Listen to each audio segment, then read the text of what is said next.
Come with me to the past, the far, far past of 2024, like the end of 2024.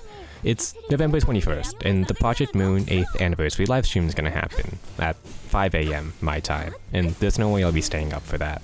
I actually had class the next day, so I definitely wasn't waking up early at 4:30 or anything like that. They mentioned collaboration stuff, but I figured it wasn't anything too large. Limbus is pretty young and Project Moon is fairly small, so it's probably a smaller collaboration like with Millie or with a merch store or something to get Hum Hum Pong Pong merch overseas. So I went to sleep, still excited to wake up to the new Walpurgisnacht news or news about the new Mirror Dungeon. Fast forward 8-ish hours and I wake up. Like any other Zoomer college student, I check my phone to browse the internet, and there it is. Limbus x Arknights. I jumped up so hard that I actually woke up my dog who was sleeping in my bed. 4 new egos for 4 different sinners, the possibilities were endless. One-way collaboration or not, this was literally 2 of my favorite games crossing over in a way that I couldn't ever imagine, so I just wanted to talk about it.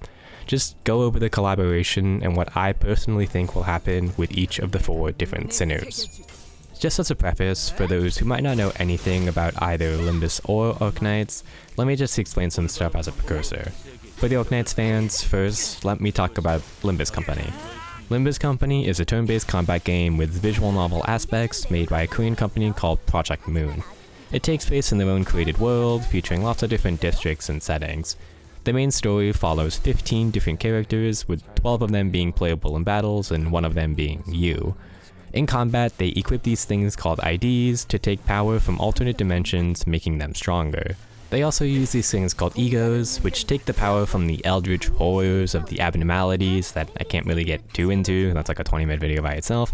Just think of egos as really special skills that can provide game-changing damage and effects.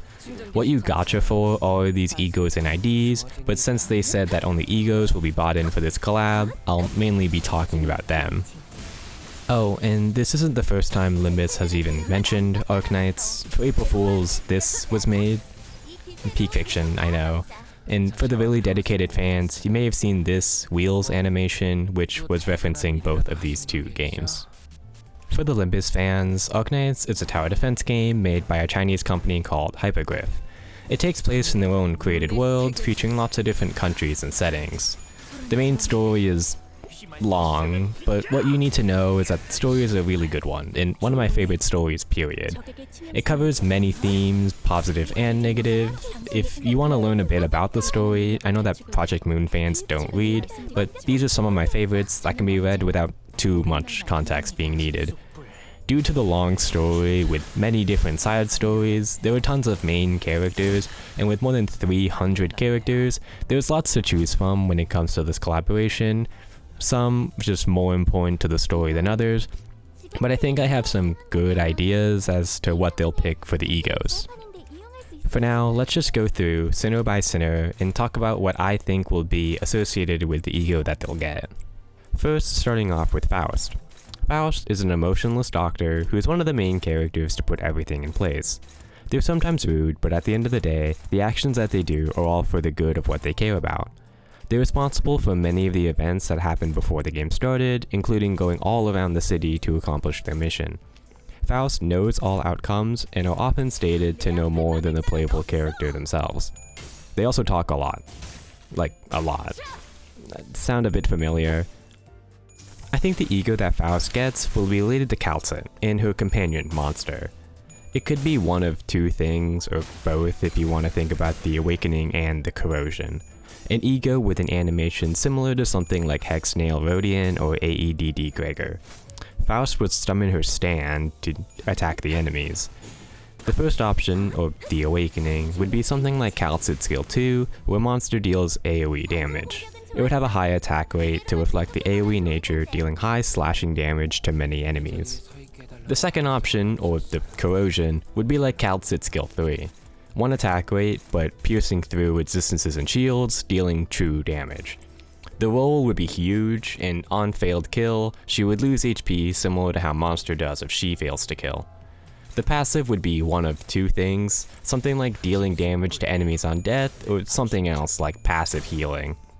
And yes, worth mentioning that Faust's Korean VA, and I'm gonna be naming quite a bit of Korean names, so I hopefully don't butcher them, but Park Ji-yoon voices two characters in Arknights, being Province and April. I don't really see any of them being particularly special enough to be a crossover character. Province particularly, her fluffy tail is too much for the city, and the head would have to hunt them down for too much floof, but it's something worth mentioning. Moving on to Ishmael. Ishmael's a former sailor who used to be on a boat to hunt some pretty scary sea creatures. She's heavily associated with the water and knows a lot about the horrors that the ocean brings. I would talk more about her lore, but I'm going to expose myself here for a bit. I didn't read the Abyssal Hunter stories, so I can't think of more stuff to associate her with the Abyssal Hunters. The ego that Ishmael will get, I'm guessing, will be related to the Abyssal Hunters, directly either to Gladia or Spectre Alter. The skill itself would be different depending on who it is based on, but the passives will be similar, buffing the on-field allies similar to how all the Abyssal Hunters work off of each other.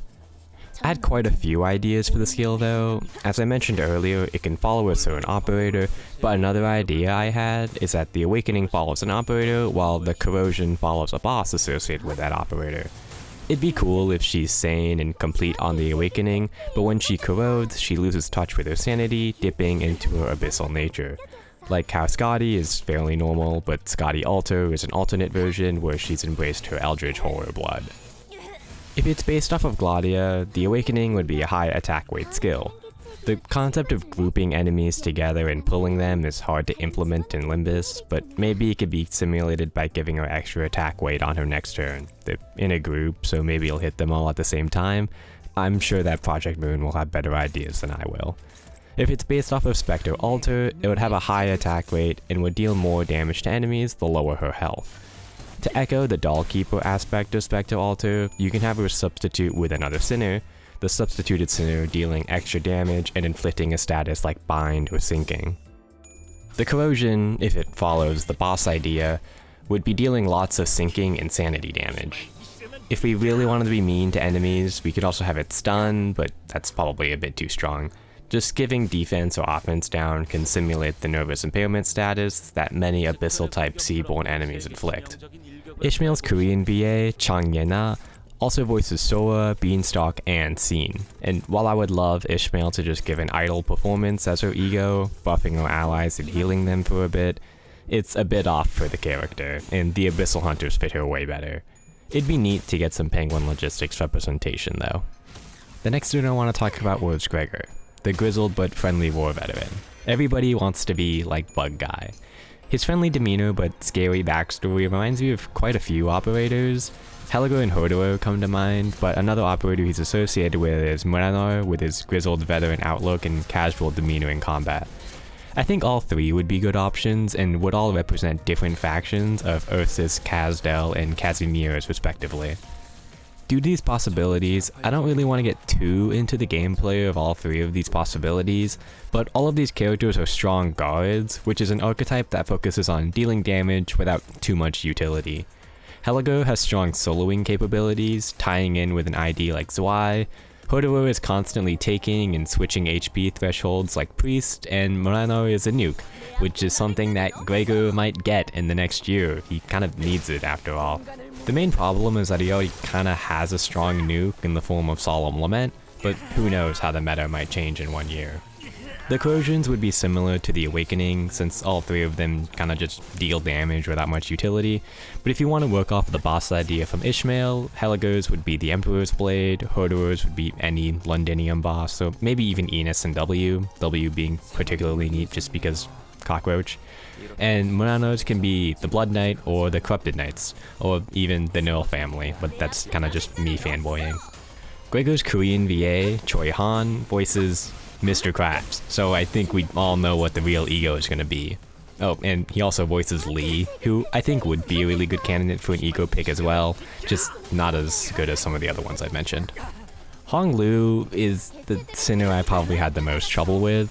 The most obvious thing that popped into my mind though were the Sui siblings. Hong Lu is the traditionally Chinese character, so it would be cool to represent the Chinese New Year operators at this time. Out of all the previous ones, this would be the only character to represent limited operators, which seems like a good idea financially for Hyperglyph if they get a say for the characters chosen.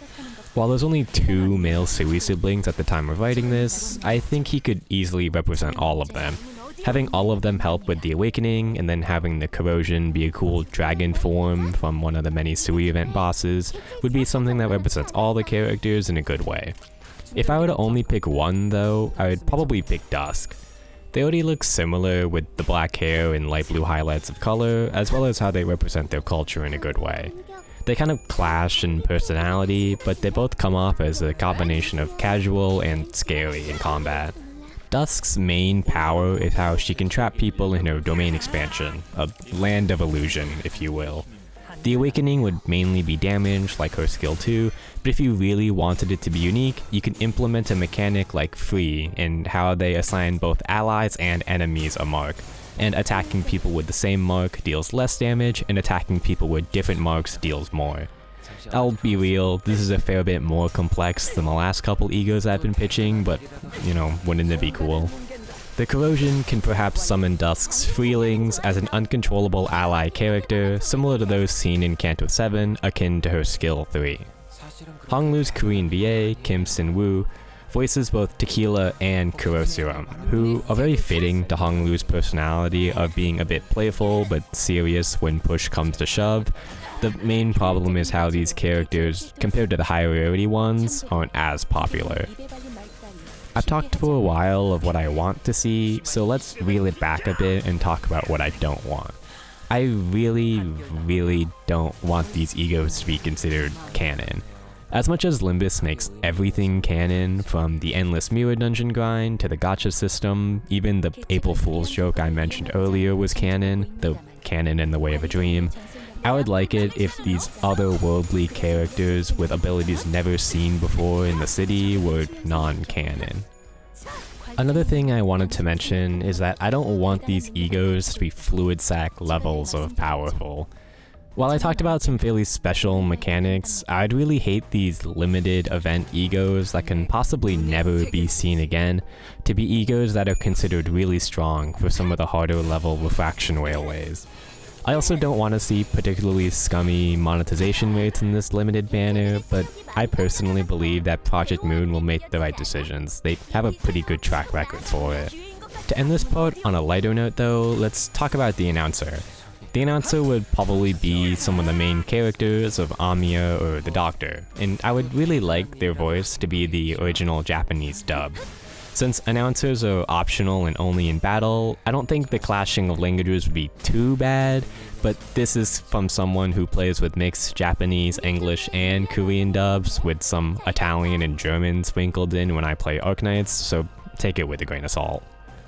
I'm excited for this collab, to say the least. There's so many different possibilities from just 4 egos, and I think that Project Moon will do all that they can to make their first in-game collaboration successful.